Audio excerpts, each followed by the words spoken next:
ESPN reporters say Georgia will win the national championship if a couple of things happen. I like the article that they just put out the other day. I believe it was Bill Connolly of ESPN. Yes, it was. They put out a list of the top teams in college football, their odds to win the national championship, and what it will actually take for them to do that. What are the what-ifs for Georgia? What are the what-ifs for Ohio State, for Michigan, for all the teams that you may consider to be a contender? I think it's an interesting list. I think that they pretty much hit it on whatever the phrase is. They did a good job in picking the what-ifs for Georgia. First one is Georgia will win the national championship if new playmakers will emerge. So let's talk about the new playmakers, right?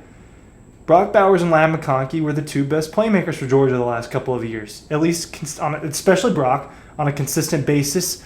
You got a sprinkle of A.D. Mitchell. You had a sprinkle of Pickens a couple years ago. You had Kendall Milton and Dejan Edwards and Kenny McIntosh, but Bowers and Ladd were the main guys the last 2 years, and they're both gone. They're both in the NFL now.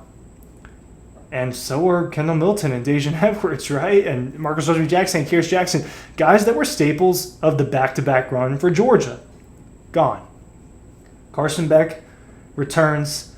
He's projected to be one of the best quarterbacks in college football, and that always matters. Who will be the main weapons, right? That does matter. Well, I think for Georgia, it's one of its blessings this year is there are a ton of guys that are capable of being really good, and I think that there will be a handful of guys that have really good seasons. Let's start with Trevor Etienne.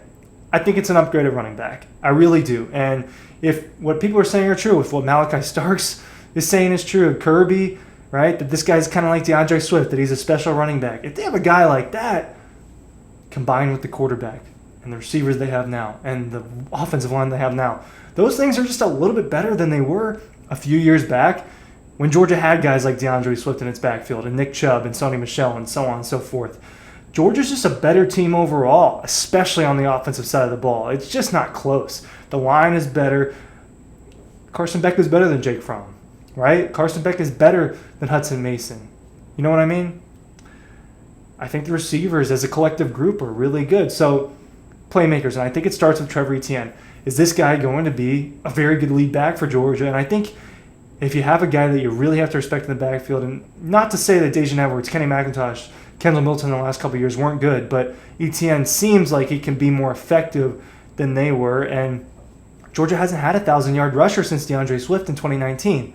You plop that onto a team like this, I think that there's room for improvement. Ryan Curley from Dawg Post, by the way, make sure you're going to the Red Zone if you're a local in Athens or if you're visiting. If you want to get your Georgia gear, you want to get your Athens gear, make sure you're doing that. Make sure you're signing up for our newsletter. I'm linking that down below. It's that time of year. Real quick, if you guys are paying attention to this, and I'll say it in a few videos, moving, that's what's going on with me. Having some knee surgery soon. I've got a lot of moving pieces in my life right now, so I'm going to do my best to be as consistent with this as well. Dean and Matt are going to cover me when they need to, but I've got a ton of just not fun stuff going on in my life right now, so dealing with that, but the content moves on. The second what if for ESPN for Georgia, and I'm excited to talk about some of the other ones because I only read through what they said for Georgia, and I like kind of doing the live reactions on the other teams. But the second what if for Georgia was if the Dogs are road warriors.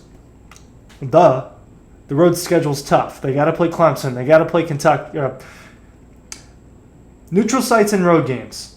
Clemson, Kentucky, Bama, Texas, Ole Miss, Florida. Not fun. Not fun. It's fun to watch, and it's going to be fun to be a part of, but not as easy as Tennessee Tech and Mississippi State and some of the other teams that Georgia's going to have to play this year. Outside of Florida, I think that the other teams could all be ranked, and I think that you could get a ranked Auburn. I don't think that's out of the question. I think that Tennessee is going to be ranked by the end of the year. You add all that, and yes, out of the contenders, which I did a very in-depth video about this in May, I believe. I don't remember what it was titled, but I did a video. I did a deep dive into the numbers. Out of kind of the top 5, 6, 7 contenders in college football, the Oregons, the Texas, Michigan, Ohio State, those kinds of teams. And I don't know that Michigan's in that category this year, but I talked about them. Georgia has the toughest schedule out of all the the teams, in my eyes, that I think have a legitimate shot to win the national championship. That includes Alabama as well. So it's not going to be easy for Georgia, right? There are what ifs. It's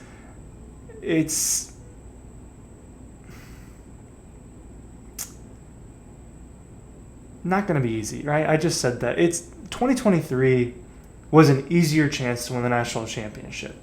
I made a pretty big statement and saying that was their best, that will be their best chance for the next couple of years. I do.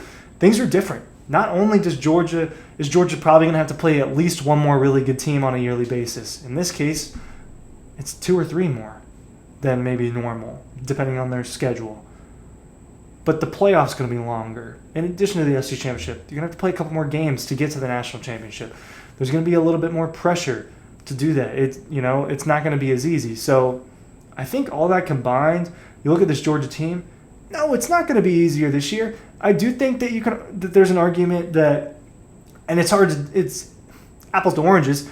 It's going to be hard to say, was this team, well, that's not true. I don't know how significantly better the 2024 team will be, but I do think it'll be better than the 2023 team. But the 2023 team's chance to win the national championship was really good, guys. That was not an amazing Alabama team that it lost to. And I just think a 15-0 season was totally in the cards, and it just didn't happen, right? We're talking about Georgia was closer to winning a national championship than people will admit it was in 2023. And that's over now. But things are only going to be more difficult from here on out. And I think that 2025, I'm looking at Georgia's roster, and there's going to be a ton of turnover. There's going to be a ton of NFL draft capital out there. Gone. Beck. A lot of the offensive linemen. ETN will probably be gone. A couple of the receivers. Malachi Starks, Michael Williams. A lot of the core guys, and some of the core guys from championship teams are going to be gone after 2024. And I do think, obviously, it's a reload more than a reset, but I think that 2025 is potentially also a reset year for Georgia. Is it Gunnar Stockton, Jaden Rashada, Ryan Puglisi, or someone else? I don't know, as a starting quarterback, but having continuity at quarterback also matters, and you had that in Stetson Bennett for a couple of years, and you have that with Carson Beck for a couple of years.